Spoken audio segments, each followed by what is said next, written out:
I'm Eric Welander, and when TP-Link recently sent me their new Tapo C125 camera to check out for the channel, not sponsored, I didn't think I was really getting into anything that exciting until I set it up. Now, this indoor camera is actually pretty cool. It has a physical privacy shutter that talks to HomeKit. We'll get into that in a minute. It has Wi-Fi 6, a very wide field of view, HomeKit secure video support, so recorded clips are stored in iCloud and visible right in the Home app, and there's an option to schedule continuous 2K video recording at 30 frames a second to a micro SD card on the camera. And there are actually some reasons I would consider this camera over ones with more features, but we'll talk about that in a second. Now, I've long said that Aqara makes the best affordable HomeKit indoor cameras, but this camera is making me reconsider that. Stay tuned to the end of the video and we'll talk about how this TP-Link Tapo C125 stacks up against the competition. In the box, you get the camera along with a magnetic mount and screws for mounting it onto drywall or wood, and they also include a power adapter. Now, this is great because lots of cameras just give you a USB cable and make you figure out how to get it into your wall outlets, but the advantage there is that it's easy to power a USB-C camera with all kinds of different means, but here you're kind of stuck using the power adapter from the manufacturer in the box. Now, the camera in the box is folded up as a cylinder, and I think this design is pretty cool. When you unfold it, the way that the arm supports the camera just reminds me of some of those old G4 IMAX, in the same way that you can turn the camera, or with those, the screen, in any direction that you want and get the view that you're looking for. Setup in the Tapo app is pretty straightforward. Wi-Fi connected. But there are a few details to sort through. First, you'll have to get a bunch of upsells for TP-Link's subscription service for video, which stores recorded clips from the camera in their cloud and costs about $3.50 a camera. Now, this is not required at all to use it with HomeKit Secure Video or to record to an SD card. By default, the camera will send you notifications of people detected from the Tapo app on your phone, but if you're using HomeKit Secure Video, you probably don't want this. So you can go into the hexagon for the settings of the camera in the Tapo app and then choose notifications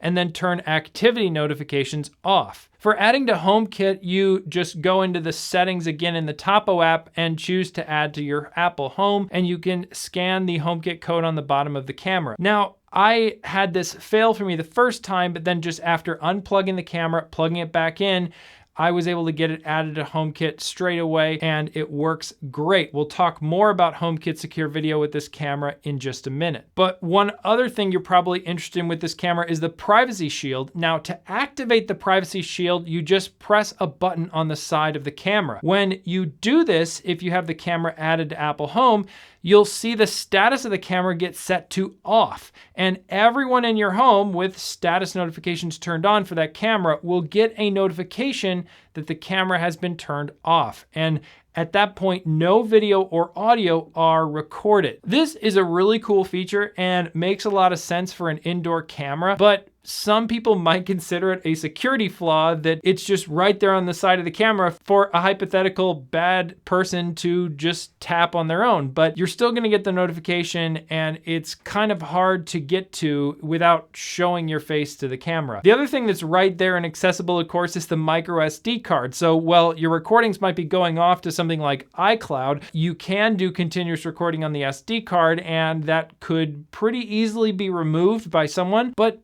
if that person already has access to your home and to the camera, you probably have bigger problems. Either way, especially if you're thinking about smaller children, you might want to consider mounting this camera out of reach to keep that button and micro SD card slot away from people who shouldn't be touching it. Now, in order to get the most out of this camera in Apple Home and just in general, I would recommend changing a few other settings in the Tapo app. So under video and display, you'll want to change the frame rate to be 30 frames a second, and you want to change the video quality to be 2K QHD, and then you want to go and change HDR to on. And then if you are mounting this camera, let's say on a ceiling where it'd be upside down, you want to turn on the option to invert or flip the image. Now, the HomeKit Secure Video support is pretty much what you'd expect. So if you pay for an iCloud storage plan that supports HomeKit Secure Video, you can store these clips in iCloud and view them right in Apple's Home app, whether you're home or away, as well as, of course, like all HomeKit compatible cameras, getting a live view of the camera.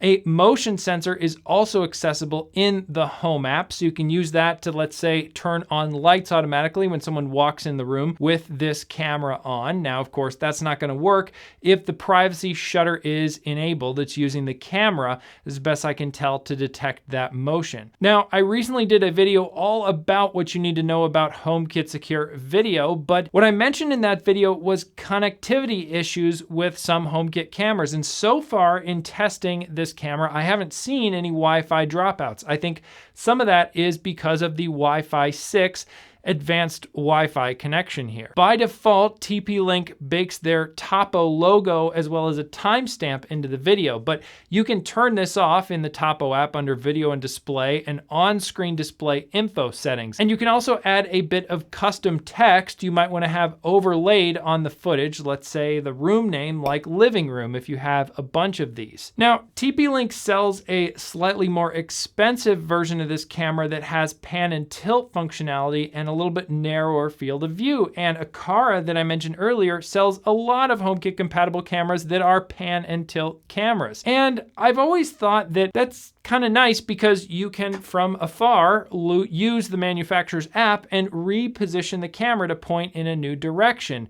But there are some downsides that are kind of making me consider if that's really the best option if you're using Apple's Home app, because there's no way inside of the Home app to control the pan and tilt of the camera. What that means is that if you turn the camera off or into detect activity mode or something in Apple's Home app, then it's still not going to turn off the pan and tilt mechanisms to follow whatever the action is you have in your home. So this camera is just always going to be following people around the room, which can kind of seem creepy, especially indoors, especially in circumstances where you're not planning on that video being recorded. And then in turn, a lot of the companies who make pan and tilt cameras give you a narrower field of view on those cameras because they're assuming that the camera can turn around. So they'll quote in the marketing a field of view that's assuming that the camera can pan and tilt, which if you're using HomeKit, then you might not want to have that feature enabled. So it could be nice to be able to reposition the camera remotely, but keep in mind you're sacrificing a little bit of your field of view of how much stuff the camera can see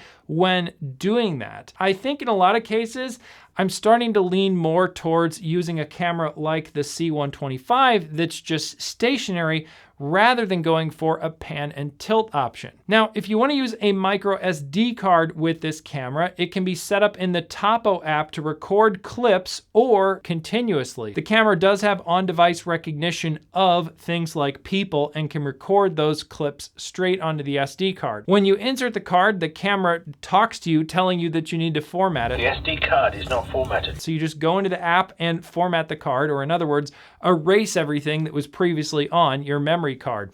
And you can set up a schedule over a weekly interval to record either continuously or clips or nothing at all. Now, by default, it's set to always record clips to the SD card.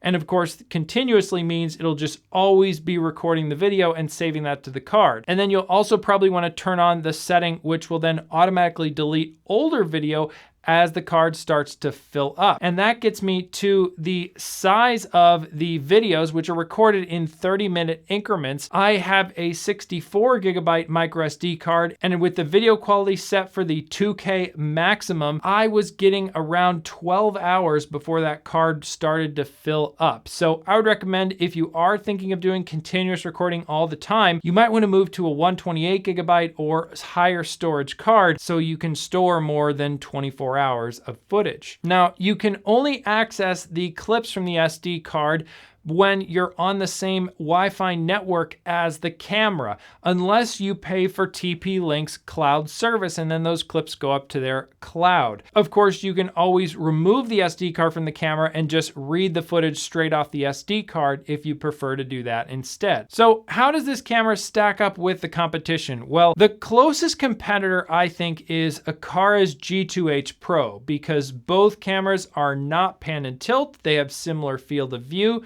They can both record to a micro SD card. They both have great support for HomeKit Secure Video, but the G2H Pro is only 1080p compared to 2K for the Tapo C125. But HomeKit Secure Video, of course, is always limited to 1080p, at least at this point. So you're not really getting the benefit in those clips, just if you're recording to, let's say, the SD card. The Tapo C125 has Wi-Fi 6 for a better internet connection, but that said, my G2H Pro hasn't dropped from my Wi-Fi. So both are pretty reliable there in my experience so far. And I find that the video quality, though, looks a little bit better on the Tapo C125. The Aqara video footage looks more pleasing. It has deeper blacks, but the Tapo C125 security footage is more practically good looking because it boosts the shadows, which is an important thing. You want to see the details in the shadows for surveillance footage. I also like the stand on the Tapo C125 a little better because it just enables more angles and positioning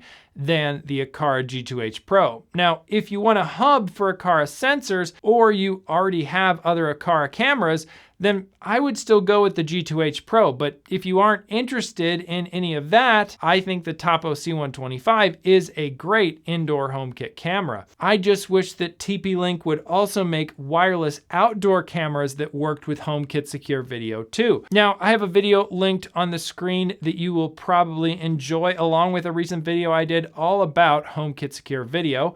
Thanks again so much for watching, and I hope to see you in the next one.